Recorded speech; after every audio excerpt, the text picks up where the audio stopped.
Je suis Catherine Jobin, je suis sous-ministre adjointe intérimaire des politiques stratégiques à Affaires mondiales Canada.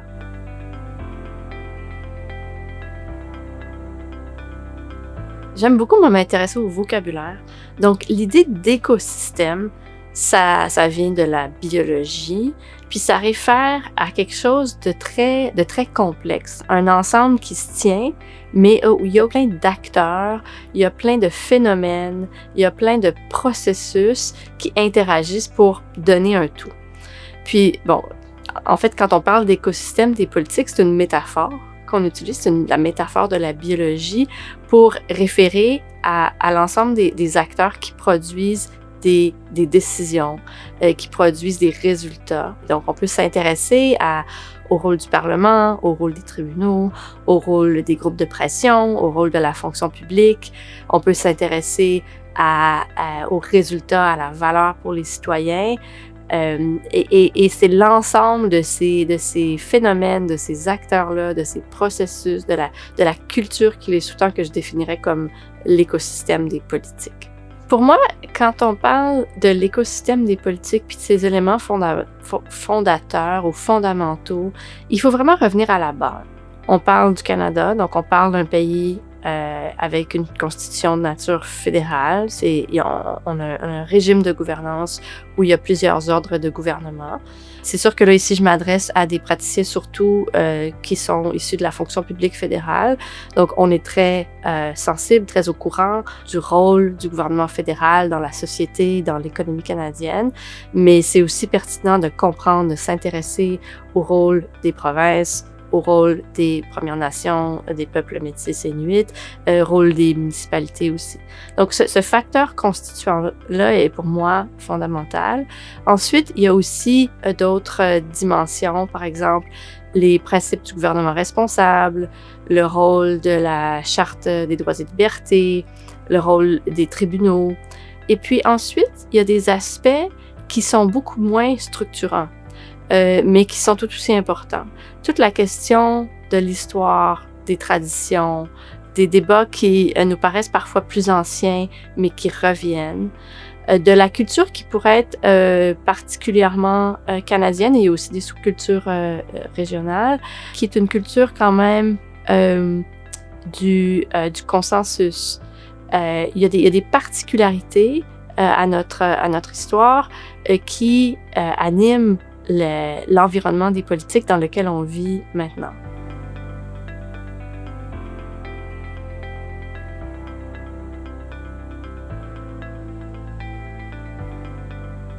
La formulation des perspectives, mais différents gouvernements avec différentes orientations politiques, idéologiques pourraient en arriver à des conclusions différentes sur la façon dont les intérêts doivent être équilibrés. Ça, je pense que c'est toujours bon de l'avoir en tête.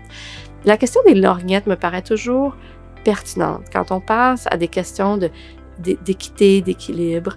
Quand on aborde un problème complexe en matière de politique, et la plupart des problèmes sont complexes de nos jours, de s'entourer dans la formation des équipes, mais de s'entourer même intellectuellement de différentes lorgnettes d'analyse, c'est particulièrement utile.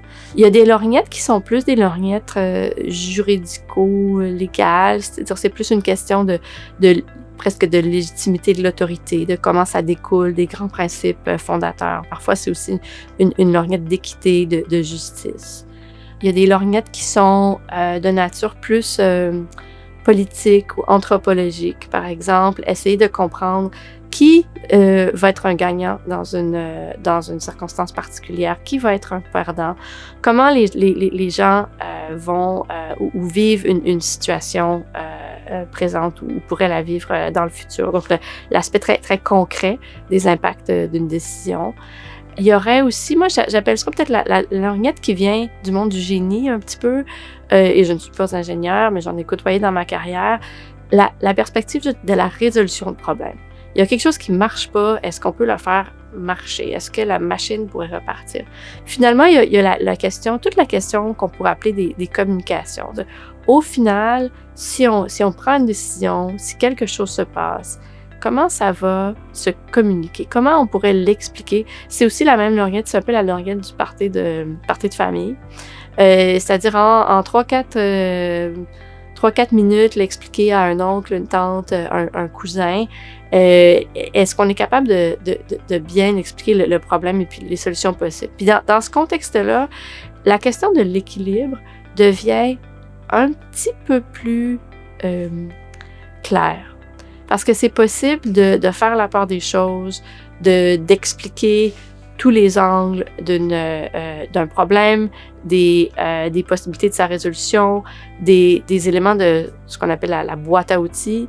Est-ce que c'est une solution législative, réglementaire, reliée à la mobilisation de plusieurs parties prenantes? Est-ce que c'est une solution qui part du concept de dépenser, donc de créer des programmes, des paiements de transfert, de contraindre, d'interdire? Donc, une fois qu'on a examiné un enjeu à travers plusieurs angles, on peut passer à la boîte à outils.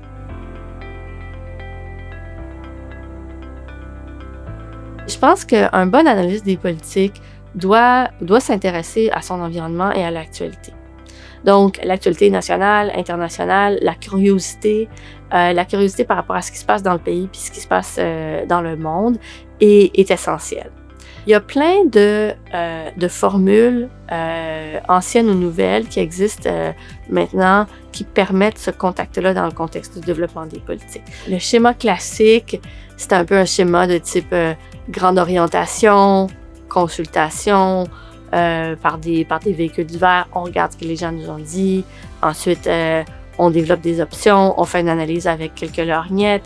On les assemble un petit peu pour décision. Il y a une décision qui sort, puis ça crée quelque chose. Puis après quelques années, on l'évalue. Ça, c'est un idéal type. C'est pas mauvais de l'avoir en tête. Mais évidemment, ça représente pas la réalité à laquelle je pense qu'on aspire maintenant, qui est une réalité de contact en continu, parfois de contact qui est pas tout à fait visible, mais il y a aussi toute la question d'être à l'écoute de façon constante de la façon dont les programmes, les services, les enjeux sont perçus, et puis de ramener ça dans le processus d'élaboration des politiques.